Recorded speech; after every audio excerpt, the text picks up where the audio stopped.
RCF.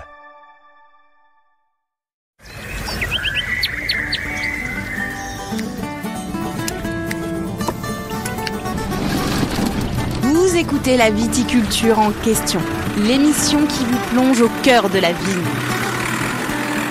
Présentée par Hubert Cartel. Chaque semaine, cultivons ensemble l'avenir de nos terroirs. Bonjour à tous, bienvenue dans notre émission La Viticulture en question et bienvenue à Bertrand Trépeau, notre invité. Bertrand, bonjour Bertrand. Bonjour Hubert, bonjour à toutes et à tous. Et Bertrand, ce qui se passe aujourd'hui, moi personnellement je suis assez fidèle d'une émission comme C'est dans l'air et je trouve que C'est dans l'air ne sait plus changer de sujet. Le seul sujet aujourd'hui qui est à l'ordre du jour, c'est qu'est-ce qui va se passer au niveau de la planète avec l'arrivée du président Donald Trump aux États-Unis et ses allers-retours, ses annonces fracassantes, cette manière de gérer le monde à la manière d'une affaire financière, immobilière, à la manière d'un homme d'affaires, c'est quand même du nouveau. Alors je suppose que pour la viticulture champenoise, qui est toujours tournée sur l'ensemble de la planète pour essayer de vendre son champagne, cette situation doit susciter quelques réflexions. Oui, bien sûr, on peut dire que le vignoble champenois est inquiet et suspendu au décret du bureau ovale comme l'ensemble de la filière viticole française et comme d'autres filières industrielles, puisque c'est pas nouveau cette ambiance, mais on voit bien que les grandes heures du multilatéralisme et du commerce, du libre commerce mondial, l'Organisation mondiale du commerce, a pris du plomb dans l'aile et que aujourd'hui on a eu le cognac qui était inquiété à cause des relations avec la Chine sur les voitures électriques chinoises et un moyen de rétorsion puisque l'Europe voulait faire des complications pour l'importation de ces véhicules. Des rétorsions étaient menées sur le cognac. Trump avait déjà mis une taxe sur le vin lors de son premier mandat. Il a annoncé à peine élu qu'il allait recommencer, aussi bien avec ses voisins qu'avec l'Europe, etc. Donc, et on sait que tout ça peut aller très vite. Et c'est aussi la fin d'une perception qu'on a eue après la dernière guerre mondiale, et qui était celle de dire faisons du commerce ensemble et tout le monde ensemble et on aura la garantie de la paix, et tout le monde sera gagnant. Parce que cette idée-là de l'Organisation mondiale du commerce, c'était le pari que le libre-échange au niveau planétaire et la suppression des barrières douanières et des tarifs douaniers amènerait l'ensemble des opérateurs qui joueraient le jeu dans le commerce mondial à être gagnants. Non seulement à avoir la paix, mais être gagnants financièrement. Donc il semblerait que cette idée soit arrivée à son terme. En fait, la méthode de Donald Trump, vous parliez d'homme d'affaires, vous parliez de businessman, c'est d'abord cette idée, la rhétorique qu'il utilise beaucoup et qu'on entend à longueur de journée aux États-Unis, c'est de dire on va faire un deal, mais on va faire un bon deal. Et en fait, un bon deal, c'est un deal où je suis l'unique gagnant. Bien Tous sûr. les autres deals sont mauvais. C'est le principe. Il n'y a pas d'histoire de commerce équitable. C'est un arrangement, il y a toujours un arrangé, n'est-ce pas ? Je pense que dans l'idée du multilatéralisme, comme vous disiez, qui était vecteur de paix entre les peuples, c'est que chacun y trouvait son compte. Tu produis plus de haricots, je te les achète, je produis plus de pommes de terre, je te les vends, etc. Et en plus, tu produis des haricots là où ça va le mieux à les produire, là où il y a le plus de quantité, plus de qualité. Et donc, on spécialisait en gros les secteurs de la planète où les choses étaient les plus favorables. Ça semblait concorder avec les différences entre territoires, entre climats, entre savoir-faire ancestraux, etc. Et vous avez un bonhomme qui débarque et qui dit pour la deuxième fois, pour son deuxième mandat, moi, si à chaque fois que je signe un traité, je suis pas gagnant, ça ne me va pas, le traité est mauvais. Et c'est nous qui payons tout le temps, et à partir de maintenant, c'est plus nous qui allons payer. Voilà, dans la rhétorique, on a beaucoup entendu on est perdant, on est perdant, on est perdant. Ce qui est extraordinaire, c'est que toute cette logique de commerce mondial, elle a été vraiment construite par les États-Unis depuis des décennies. Complètement. Et après de se dire du jeu qu'ils ont eux-mêmes mis en place et construit, de dire oui, les règles, ça me va plus du tout, puis tout le monde se moque de moi, etc.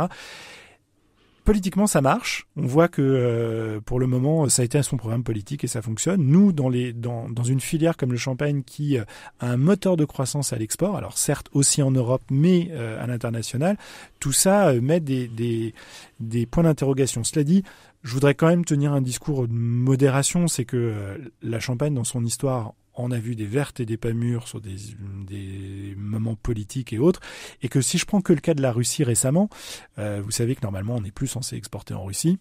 Même les États-Unis d'ailleurs. Même les États-Unis. Mais bon, ils ont des accords ou des choses qui discutent en ce moment. Et donc, il y a des pays qui servent en fait de plateforme de réexpédition. En Europe, la Lituanie, la Lettonie servent de réexpédition de produits vers la Russie. Et l'inverse d'ailleurs, y compris pour le pétrole russe. Je me doute bien. Et comme en Asie centrale, il y a des pays, tout d'un coup, on a vu les ventes de champagne exploser. Alors, c'est pas que ces pays se sont mis brutalement à faire la fête et à boire du champagne, mais c'est de la réexpédition. Je veux dire, le commerce est toujours très pragmatique, arrive toujours à trouver un chemin. Et ce que je voudrais rappeler, c'est que le champagne est né en fait sous Louis XV. La première fois qu'on a des bulles en France dans un vin et qu'on va pouvoir le commercer, c'est à l'époque de la Régence même, où ça commence. Je peux vous dire que depuis, quand l'histoire du champagne s'est inscrite, c'était pas de tourpeau. Peu de temps après, moins de 50 ans après, on aura la Révolution, on aura l'Empire, on aura la restauration de la monarchie, puis à nouveau la République. Oui, mais au départ, bon, je veux pas contredire cette idée. Le champagne est d'abord un produit local, c'est le produit des rois, c'est celui qu'on sert à la table du roi, et c'est son prestige et sa notoriété qui commencent à exister. Pour autant, en dehors des copains, cousins de la famille royale qui sont dans les pays voisins, ça n'est pas un marché d'export. Le champagne a été exporté assez vite, justement par les cousins, comme vous dites, dans les cours royales. Et puis ensuite, il s'est démocratisé. On a réussi à toucher les couches moins aristocratiques de chaque pays pour le diversifier. Mais il a été très tourné vers l'export, puis s'est développé en France, et maintenant il retourne à l'export. C'était un peu à balancier dans l'histoire de la Champagne de voir les zones d'expédition. Et en tout cas, que ce soit des époques de blocus, de retournement politique, bon, le commerce finit par trouver un chemin. Tout ça, c'est chaotique, ça crée beaucoup d'inquiétudes. Quand ce sont des groupes cotés en bourse qui doivent aller lever des emprunts, assurer des résultats à moyen terme, etc., il leur faut un peu de visibilité. C'est sûr que Donald Trump n'aime pas à créer de la visibilité.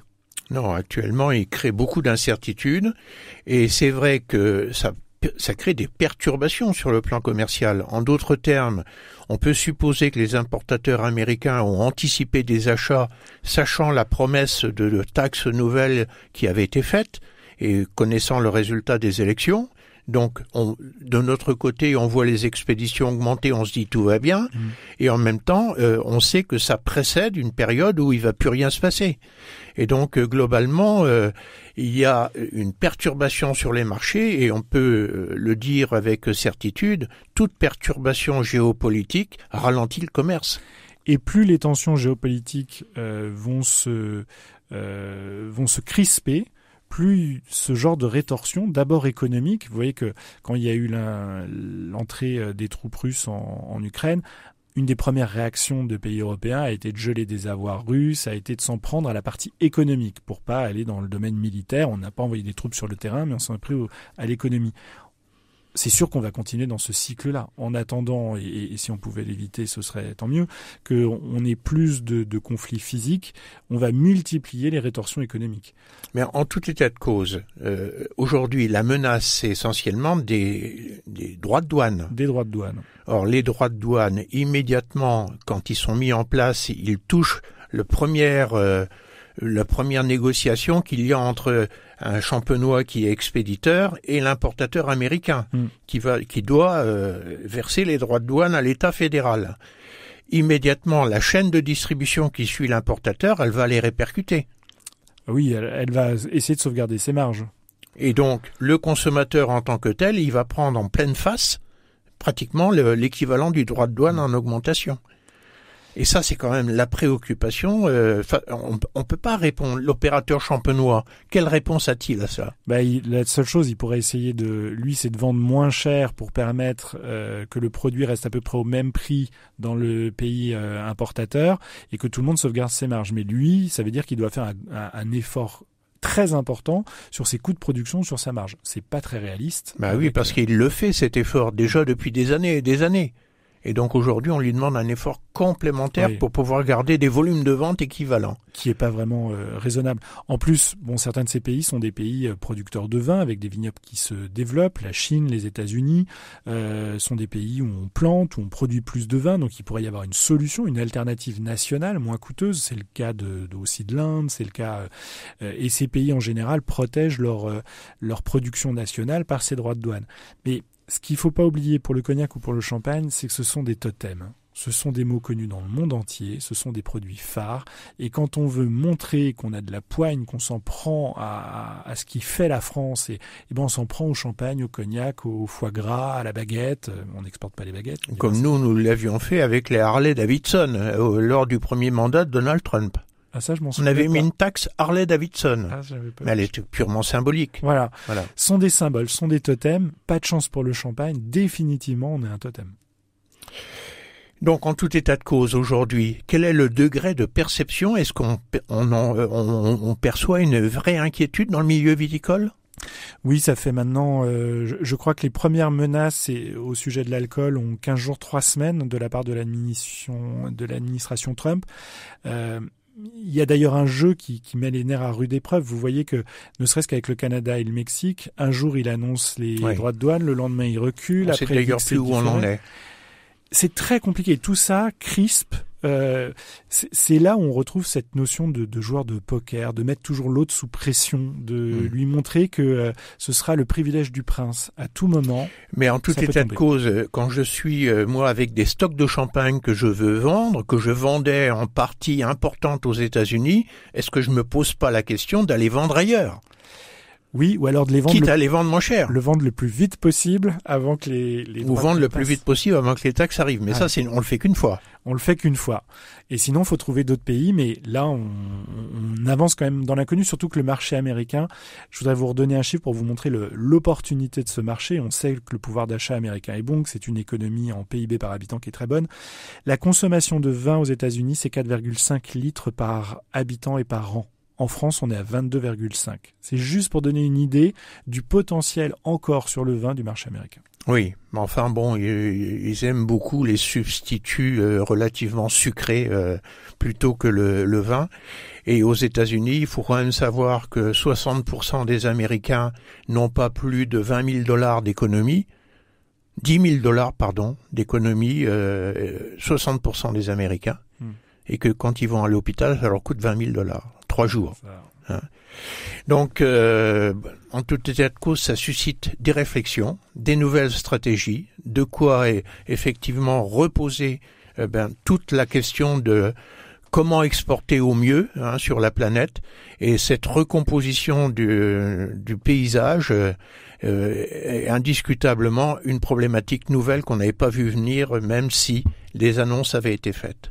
Merci beaucoup Bertrand pour cet échange autour de la géopolitique, puisque le champagne est un produit mondial, on ne pouvait pas y échapper. À très bientôt sur RCF. À bientôt.